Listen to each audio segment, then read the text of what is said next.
yung tractor head na Howo. Nagpakabit ng dalawang 3-feet na Jet Inoue, brand new mga kabisyo. Sinabayan syempre ng bar light na nakalagay sa crossbar. Doon, ibig sabihin, doon natin minount doon sa crossbar. Ito naman yung nasa may ilalim, sa may grills, yung bar light niya. Ito pa yung naging project dyan sa Howo.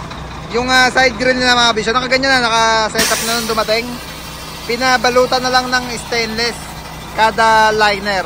3 liner din siya mga kabisyo. Yan, cover lang to. Cover up, cover up. Yan, kaliwat kanan syempre. Ito yung bandang kaliwa. Brand new mga kabisyo na Howo. Tractor head, single differential. Ito yung gawing kanan. Cover din, cover up lang mga kabisyo. Yan ang naging project dito sa unit ng dito sa Howo natin na pinasok sa Tarima. Ito pa mga kabisyo, welcome lang natin. Hino 32 feet mga kabisyo. Drop side project. Ayan, Hino 700. Yung nandito ngayon na bagong pasok. Brand new mga kabisyo. Yan, 32 feet drop side body project. Balik tayo sa Howo. Kevin, bigyan mo kami na ibang ibang mode or ibang selection nung kusina natin. Bira.